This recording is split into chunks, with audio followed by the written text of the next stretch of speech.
This is Storybook Radio. Chapter 13. The Omniscient stands in the heart of a dense forest, its golden fingers extended, glowing faintly as they cut through the air. Slowly it drags them downward, erasing the trees from existence as if deleting them from a canvas. The process is surreal. Each tree disintegrates into a web of grid lines, dissolving into nothingness while the air hums with a resonant vibration. Where the forest once stood, these grid lines expand, forming the foundation of something vast and unnatural. The hum grows louder as beams of light and raw matter rise from the earth, assembling themselves with a digital precision. Glass, steel, and concrete coalesce, stretching skyward as if reality itself bends to the Omniscient's will. Within moments, the forest has been replaced by a towering 10-story building. The Odyssey now stands in its place, a gleaming 5-star hotel, exuding a presence both majestic and otherworldly. Its facade reflects the remaining trees, their distorted images captured in the pristine glass walls, as if mocking the nature it consumed.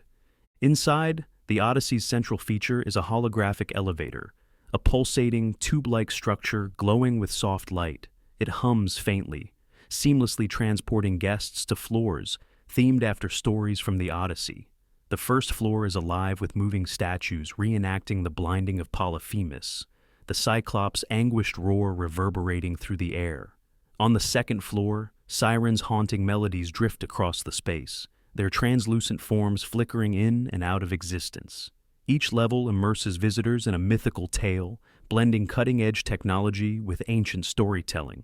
On the 10th floor, a secluded room titled The Battle with the Suitors and Reunion with Penelope is opulently decorated, embodying both grandeur and solemnity. Here, the Omniscient sits, its golden form radiant against the darkened room. A holographic screen hovers before it, displaying news footage of recent events. Clips of Wynn's grocery store attack loop endlessly, accompanied by commentary casting the Omniscient as a harbinger of chaos. The anchor's speculative remarks grow harsher, their words accusing and fear-driven.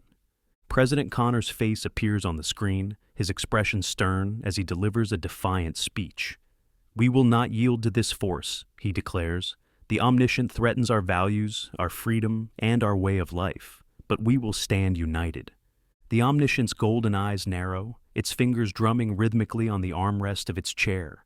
Each word from the president's mouth seems to strike a nerve, fueling its growing ire. "They dare defy me?" it murmurs, its voice a low, resonant growl. Rising to its feet, the Omniscient's form shifts slightly, glowing brighter. It is time they understand who holds dominion over this world. At the White House, President Connor stands confidently behind a podium, his gaze fixed on the cameras broadcasting his speech to millions. "We will not bow to fear or tyranny," he proclaims, his voice steady. "The Omniscient may seek to divide us, but together we are stronger. Together we will prevail." The crowd's applause is thunderous, their cheers a testament to the president's resolve. But the celebratory atmosphere shifts abruptly when a metallic click echoes through the room.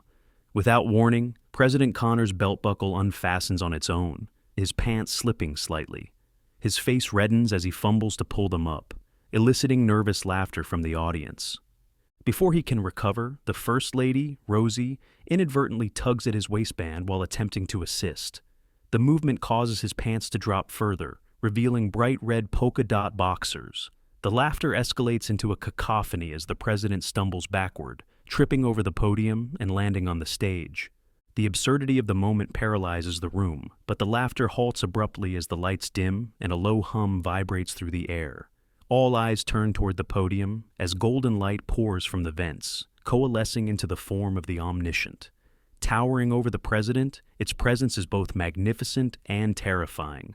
The room erupts in chaos. Secret Service agents draw their weapons, but as they fire, their guns transform midair into harmless toy replicas that squeak with every pull of the trigger. The agents' panic is palpable as they realize their powerlessness against the entity.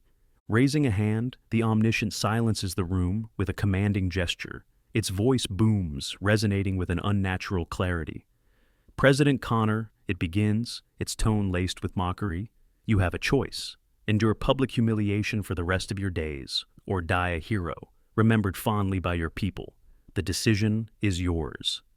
President Connor slowly rises, his face pale but his expression resolute. "I will not bow to your demands," he says, though his voice quivers slightly. "The people will not stand for this." The omniscient smiles, a cold, calculating expression that sends shivers through the room. "Then let your people decide." With a snap of its fingers, a massive holographic screen materializes above the stage. It displays a live poll, the question emblazoned across it. Should President Connor die a hero or live in humiliation? Across the nation, phones buzz with notifications as the poll goes live. Citizens scramble to cast their votes, the urgency of the situation electrifying the atmosphere. Within moments, the numbers shift rapidly, the percentages displayed in real time. Tension grips the room as the majority of votes settle on one answer: die a hero. The silence in the room is deafening. President Connor's shoulders slump under the weight of the decision. His gaze shifts to the First Lady, whose tear-streaked face reflects his own despair. The nation's choice hangs heavily in the air as he takes a deep, shuddering breath. I will comply," he finally says as he bows to kiss the omniscient feet. The omniscient steps closer, its golden form radiating an almost divine light. Placing a hand on the president's shoulder, it speaks with a tone of finality. "Wise choice. Your humility will mark the beginning of a new era." As the broadcast ends, the omniscient stands triumphant, its dominion over the president and the nation solidified. A heavy silence blankets the room, the weight of its control palpable. Beyond the walls of the White House, the world watches, gripped by a foreboding sense of what is to come. The omniscient's plans for global domination are no longer hidden. They have only just begun.